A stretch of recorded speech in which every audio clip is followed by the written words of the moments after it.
Novel Dua Bunga Setangkai karya Jawica episode 28 Cemburu. Hanafi menoleh pada Arya, tapi sama sekali tak melepaskan tautan tangannya dengan Insa. Seakan mengerti arti tatapan sahabat sekaligus tuan mudanya, ia pun berpamitan. Baiklah, aku beri obat untuk menetralkan asam lambungnya. Nanti diminum setengah jam sebelum makan ya, Nona. Tersenyum pada Insa dan menaruh obatnya di meja di dekatnya. Juga aku beri beberapa vitamin untuk diminum sesudah makan. Baiklah, kalau begitu aku permisi dulu. Terima kasih Dokter Arya. Senyum Insa merekah pada Arya. Sama-sama Nona, semoga lekas sembuh. Arya pun berlalu. Ketika hendak menuju pintu, ia menatap lagi pada Hanafi. Jangankan mengantarkannya, keluar menatapnya, pergi saja tidak. Dasar ya, tuan muda gila. Sudah menciptakan kepanikan pagi-pagi begini. Berterima kasih saja tidak. Kukira tadi ada seorang yang terjatuh dari lantai atas atau apalah. Ternyata istrinya pingsan saja sudah membuat banyak orang sepanik ini. Memang benar ya, cinta bisa membuat orang menjadi gila. Entahlah, seharusnya aku sudah tidur nyaman di tempat tidurku sekarang. Tapi sekarang masih ada di sini. Oh, segelas kopi panas dan roti selai kacangku. Tunggu aku pulang. Sudah menggerutu sendiri di dalam hati, sambil meninggalkan rumah mewah itu. Sedangkan di dalam ruangan, buatkan sarapan, lalu antar ke atas. Aku ingin sarapan di dalam kamar saja bersama Insa. Kalimat yang tertuju pada ketiga orang yang masih ada di dalam kamar. Mereka semua pun keluar dan menjalankan perintah Hanafi. Kenapa kau tak memakan apapun tadi malam, Insa? Kini sudah duduk bersandar di tempat tidur sambil memeluk Insa. Maafkan aku mas, telah membuatmu dan semua orang khawatir. Seharusnya aku yang minta maaf. Aku tak memberitahumu jika aku menghadiri sebuah makan malam di kota B dan akan pulang larut. Menutup mulut Insa dengan jarinya dan mengecup lembut keningnya. Aku hanya teringat Mas Han akan makan malam bersamaku, jadi aku enggan makan apapun kecuali bersama Mas Han. Tapi ketika aku menunggu, malah tertidur. Maaf ya. Sudah, ini semua salahku. Kenapa kau yang minta maaf? Perbincangan mereka pun masih panjang, dengan saling meminta maaf satu sama lain, sampai sarapan tiba di kamar dan mereka berdua pun sarapan. Jam menunjukkan pukul 07.00. Lina dan Renu bersamaan keluar dari rumah belakang. Sudah menyelesaikan sarapan mereka yang diantar oleh Fatimah, tanpa tahu kepanikan pagi hari yang baru saja terjadi di rumah utama. Tiba-tiba HP Renu bergetar. Dilihatnya, telepon dari Hanafi. Ia mengangkatnya. Hanafi menyuruh keduanya untuk masuk ke dalam kamarnya. Tok tok tok, suara kentukan pintu. Masuklah. Keduanya masuk. Mereka melihat Hanafi yang duduk bersandar di samping istrinya. Insa sendiri juga sedang duduk bersandar dengan menyelimuti separuh tubuhnya. Ada apa tuan memanggil kami kemari? Renu membuka pembicaraan. Aku tak akan pergi ke kantor hari ini. Apa? Maaf tuan. Tiba-tiba kata-kata Renu terlontar begitu saja. Tapi maaf tuan, bukankah kita ada janji untuk bertemu klien nanti siang? Lina menjawab spontan. Kita, maksudnya Mas Han dan wanita itu. Insa, matanya secara refleks melihat Lina saat ia mengatakan kata kita dalam kalimatnya. Insa melihat secara detail pakaian yang dipakai oleh Lina. Lina memakai dress warna pink terang sepanjang lututnya, seperti biasa, selalu memperlihatkan kaki jenjangnya. Rambutnya yang hitam dan lurus dibiarkan tergerai begitu saja. Apa Mas Han selalu bekerja bersama wanita cantik itu? Kenapa tiba-tiba hatiku perih sekali? Aku akan menunggu istriku di rumah. Dia sedang sakit. Mengelus lembut kepala Insa yang tertutup kerudungnya. Sakit? Sepertinya nona muda baik-baik saja. Rinu, istrinya tak terlihat sakit sedikit pun. Lina, Insa, memang sudah terlihat baik karena dia sudah mengisi perutnya yang menjadi masalah sakitnya itu. Juga telah meminum obat dari dokter Arya yang membuatnya lebih baik. Hanafi memandang Insa, tapi yang dipandang, matanya sedang fokus pada seorang wanita yang berdiri di sana. Wanita yang memakai dress pendek dan cantik itu. Hanafi berusaha melihat apa yang dilihat Insa. Sepenting apa hal itu sampai-sampai Insa tak menjawab panggilannya. Hanafi pun seakan menyadari Insa tak nyaman dengan pakaian yang dipakai sekretaris cantiknya itu. Insa, iya Mas Han, terkaget dan menjawab dengan senyum yang dipaksakan. Hanafi pun lalu menatap Lina. Lina, iya Tuan Muda, apa kau hanya membawa baju itu? Iya Tuan, memangnya kenapa? Sudah gusar melihat bajunya mulai atas sampai bawah. Kenapa Tuan Muda bertanya tentang bajuku? Memang ada yang salah ya? Jarang-jarang Tuan menanyakannya. Hanafi tanpa pikir panjang, dia turun dari tempat tidurnya, berjalan menuju lemari pakaian, tetapi yang dibuka adalah lemari pakaian di bagian baju milik Insa.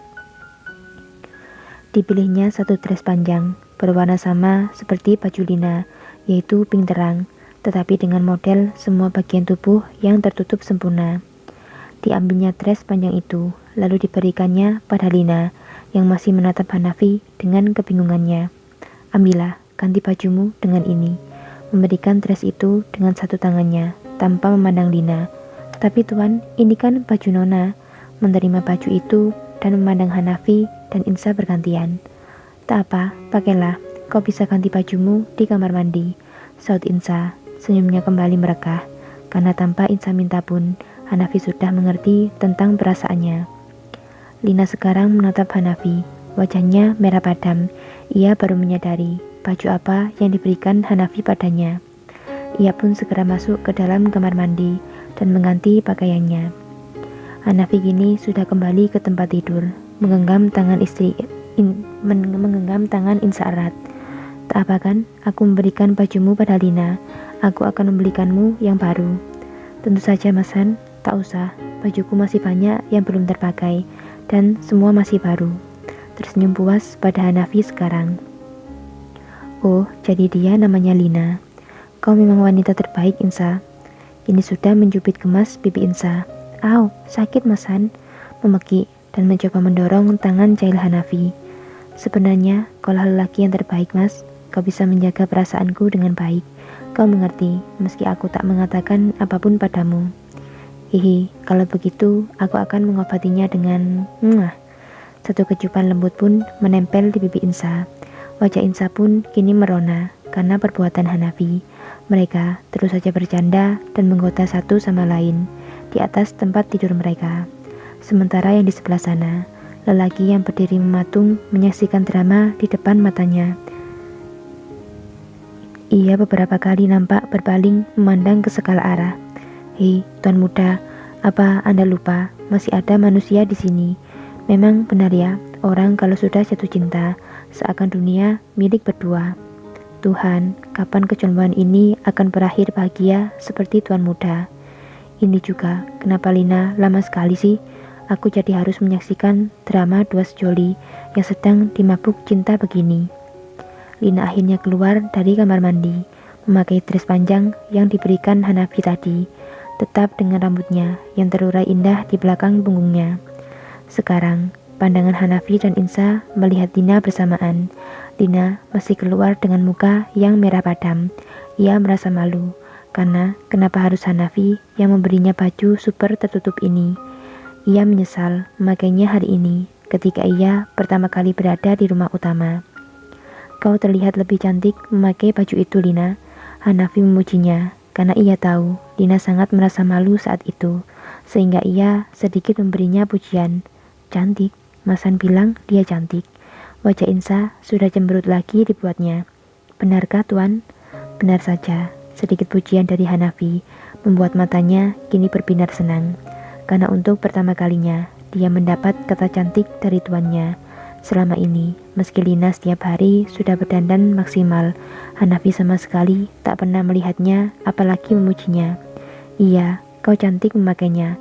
Pakailah baju itu untuk ke kantor. Baiklah Tuan dan Nona, terima kasih. Seakan mendapat angin segar, kini wajahnya berubah drastis menjadi berbinar senang.